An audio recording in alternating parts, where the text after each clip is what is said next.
Nous ne sommes pas des êtres humains vivant une expérience spirituelle, mais des êtres spirituels vivant une expérience humaine.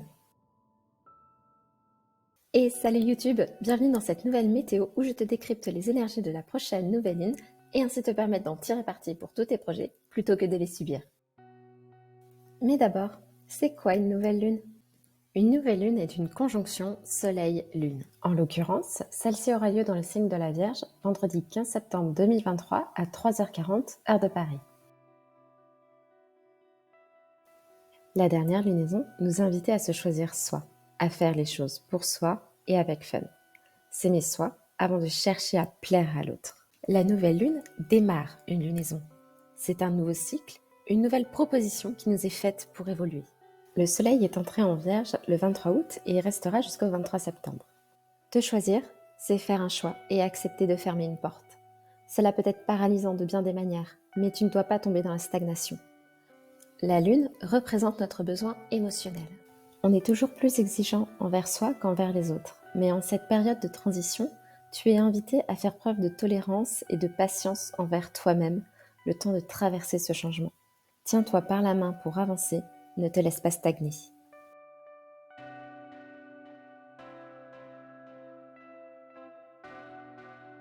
J'espère que tu n'imagines pas que nous avons terminé, car autour de nous, il n'y a pas que le soleil et la lune.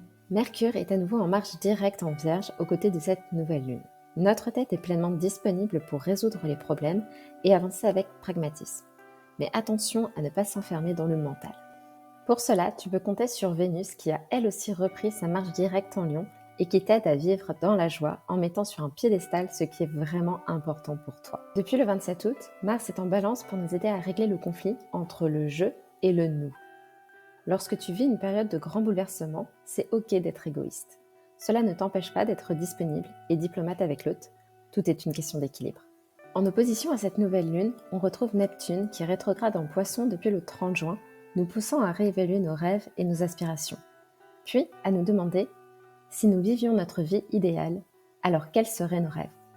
Jupiter est passé rétrograde en Taureau depuis le 4 septembre. Dans ce contexte de fatigue physique et mentale, accentué par l'opposition de Neptune, Jupiter vient nous rappeler qu'il est important de s'ancrer. Il n'y a pas de recette miracle, cela est propre à chacun, alors demande-toi comment tu t'ancres et comment tu te sens en sécurité et expérimente. Non loin, Uranus est également rétrograde en Taureau depuis le 28 août et t'aide ainsi plus précisément à réfléchir sur tes besoins et tes valeurs. Chaque choix va avec une porte qui se ferme et une tristesse qui en découle. C'est ce moment où tourne dans ta tête la question « Suis-je à ma place ?» Le changement nous fait peur, c'est viscéral. Même s'il s'agit de quitter une situation qui te fait te sentir mal, il y aura cette nostalgie qui t'accroche à cette situation connue, donc confortable. Écoute cette émotion et remémore-toi pourquoi tu as fait ce choix. C'est peut-être aussi l'occasion de revoir tes habitudes et mettre en place de nouvelles qui contribueront à ton bien-être.